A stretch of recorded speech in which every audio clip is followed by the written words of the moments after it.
За манайх болохоор одоо би 2021 онд Дорнов аймагт ажиллаж амьдарч байхдаа Дорны Үжингоо гэдэг компаниг үүсгэн байгуулад эсгийн уурлал эко савнгийн чиглэлээр үйл ажиллагаа явуулж эхлээд одоо хүртэл хийж байна.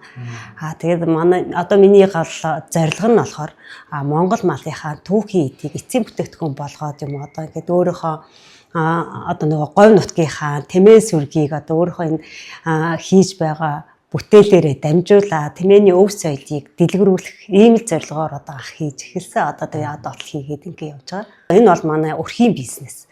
Яг би анх хийсэн. Тэгээд үүнээсээ дүүгээ, бэрээ, аав ээжээгээ сургаад одоо манайхан гэр бүлэрийн тэмээ гэдгийг үйлдвэрлээд бас ски тавчиг, углаашиг хийгээд ингэ явж байгаа. Нөгөө малын маань нөгөө хаягл болоод байгаа өөхөн тосыг одоо хайлуулж одоо цэвэрлээд үүгээр одоо химийн нэмэлт бодисгүй өнгө бодог гүнэр хөөсрүүлэгч оруулаагүй яг одоо хүний бие дэрүүл мэндэд ашиг тустай харшил өгөхгүй юм органик савн хийж байгаа. Одоо манайх одоо уг нь 7-8 төрлийн эдийн савн, гар нур гоо сайхны, угаалгын нунтаг, хүүхдийн савн гэх мэт ийм савнгууд үйлдвэрлэдэг. Манайх болохоор яг нөгөө аав ээж маань, дүүнер маань бас энэ яг сонгон хайрхан дүүр 33 дугаар хороон дээр байдаг. Тэгээ энэ яг дүүрэг маань бас манай тэмээг бас мэддэг, аавтай одоо тэгээд нэг дүүргийн маань пэйжийг би таадаг. Тэгээд пэйж дээр одоо толгой төгслийн төв гээд ашиглалтанд орж байна гэдэг.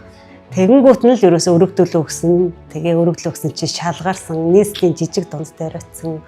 Үнэхээр бас юм сайхан ажлын байртаа олсонд одоо үнэхээр баярлж байгаа. Энэ зөвхөн одоо бид нар ингээл юм хийгээд суугаад байх биш. Энийг одоо энэ ойр авийнхаа энэ хорооныхоо иргэдэд ч юм уу ингээд бас заа сургах.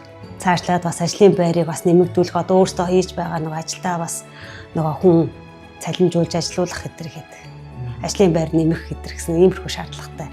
Одоо бидэрт чинь нөгөө хамгийн чухал асуудал бол ажлын байр байдаг. За тэгэл бид нар шиг нөгөө савн хийдэг хүмүүс дамаа гэдэг нөгөө яг нийтийн бас юм хийх боломжгүй. Тэгэл нөгөө арай хямдаар нь подвол түрээслээл ч юм уу ингээл арай л хямдын байрууд түрээслээл явдаг.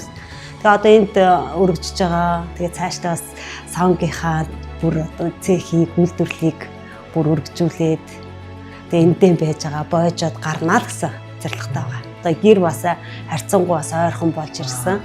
Тэгээд үнэхээр сайхан.